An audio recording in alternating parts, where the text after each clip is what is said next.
সুন্দর করে যদি আপনি বলেন যে আসলে কোন এজটা আসলে পারফেক্ট বাচ্চাদের সাউন্ড শেখার জন্য। হ্যাঁ, এটা প্রত্যেকটা বাচ্চা, যেমন বাংলাদেশি বাচ্চাদের ক্ষেত্রে আমরা বাংলায় যে সাউন্ড করে আমাদের বাচ্চারা, মা ডাকে, বাবা ডাকে, তারপর তারা বিভিন্ন খেলনা বা খাবারের নাম বলার চেষ্টা করে। তো ওই সময় তো ওই বাচ্চারা সাউন্ড করছে, আমাদের পরিবারের 2-2.5 বছরের বাচ্চারা বাংলায় সাউন্ডটা করছে।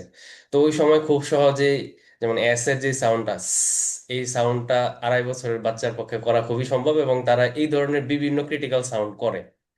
সুতরাং ওই সময় হুম সাউন্ডটা ওনাদেরকে বা ওই বাচ্চাদেরকে ইন্ট্রোডিউস করানো যেতে পারে, কিন্তু এটা অবশ্যই দক্ষ ওয়েতে করতে হবে, যেন প্রথম দিকেই ভুল সাউন্ড তাদেরকে শেখানো না হয়।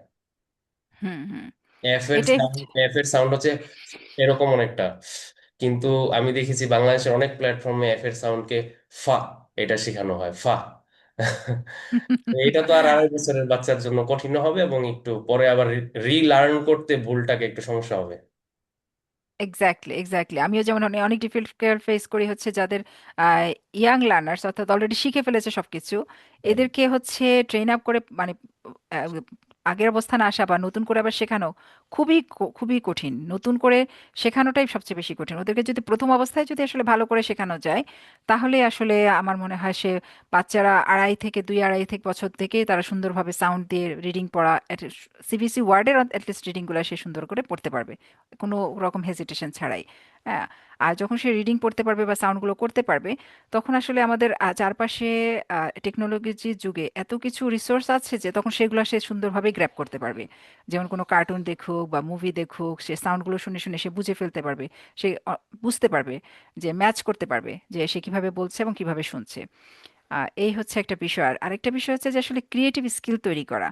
আহ, আমরা হচ্ছে স্পেলিং মুখস্থ করাই, সাউন্ডগুলো যদি আসলে শেখে, সে বিষয়ে আপনি একটু বলেন যে আসলে সাউন্ডগুলো শেখার পরে হচ্ছে প্রজ্ঞা কিভাবে সে তার যে স্কিল দিয়ে সে সুন্দর রিডিং পড়তে পারে কিভাবে, এবং সে কতটুকু রিডিং পড়তে পারে। হ্যাঁ, ওর বয়স অনুযায়ী আমরা আসলে হ্যাপি যে ও যতটুকু পারে, এবং আমার কাছে মনে হচ্ছে যে এখন রিডিং পড়াটা ওর জন্য ডিফিকাল্ট না, কারণ সে সাউন্ডটা জানে এবং ব্লেন্ডিং করতে পারছে। হ্যাঁ, এটার কারণে খুব ইজি হচ্ছে। আর এই লেভেল অনুযায়ী বিভিন্ন বই বা ছোট ছোট যেমন টুলসও আছে। আপনি একটা আমি যদিও কম্পিউটারে পড়াশোনা করেছি, কিন্তু তারপরে ওইটা জানতাম না, গুগলের একটা ফ্রি সার্ভিস আছে যেটা আপনি ইন্ট্রোডিউস করিয়েছেন আপনার ক্লাসে, রিডেলন। হুম হুম খুবই হুম হুম সুন্দর হুম। সার্ভিস। হ্যাঁ হ্যাঁ। এবং ও হ্যাঁ আমার কাছে প্রফেশনালি খুব। এনজয় করেছে, অনেক বাচ্চারা এনজয় করে, কারণ ওখানে একটা মেয়ের কার্টুন থাকে, ছোট্ট বাচ্চা মেয়ে যে হেল্প করে। হুম হুম। মানে আপনার সেলফ লার্নিং, আপনাকে হচ্ছে বাবা মাকে যে একদম ফনিক্স জানতে হবে শিখতে হবে তা না, আপনাকে শুধু আপনি যদি গাইডলাইনটা জানেন বা প্রপার ওয়েটা তা জানেন, তাহলে আপনি বাচ্চাকে আপনি কিন্তু সহজেই কিন্তু হেল্প করতে পারেন। ওইটাই ওদের দরকার, ওরা কিন্তু অনেক বেশি জিনিয়াস, অনেক বেশি কিউরিয়াস। এটা হচ্ছে সবচাইতে ইম্পর্টেন্ট বিষয় যে বাচ্চারা অনেক বেশি কিউরিয়াস, তাদেরকে যদি আসলে অ্যাপ্রোচ করা যায় প্রপারলি, আমাদের টুলসগুলো আমাদের সিস্টেমসগুলো বা আমাদের যে পড়ালেখার বিষয়টা, তাহলে ওরা কিন্তু খুব সুন্দরভাবে খুব দ্রুত গ্র্যাব করে ফেলে। এবং সেটাকে দিয়ে যদি খেলতে দেওয়া হয় আসলে, আমার কাছে সবচেয়ে ভালো লাগে আসলে কানাডায় ওদেরকে আসলে সবকিছু নিয়ে অনেক খেলনার টুলস থাকে স্কুলেই, এবং তারা কি করে খেলছে, কিন্তু আসলে আমরা টিচাররা কি করে ওদেরকে একটা গাইডেড ওয়ে দেই আসলে, যে এই জিনিসটা খেলার মাধ্যমে সে এই জিনিসটা অর্জন করবে। যেমন সাউন্ড শিখালাম, তারপরে তাকে হয়তো বিভিন্ন ব্লগস দেওয়া হলো, ওখানে লেখা আছে সাউন্ডসগুলো। তো সে বিভিন্ন খেলতে খেলতে কতগুলো ওয়ার্ড ক্রিয়েট করতে পারে, সে ব্লকগুলো দিয়ে ফিজিক্যালি সে খেলছে।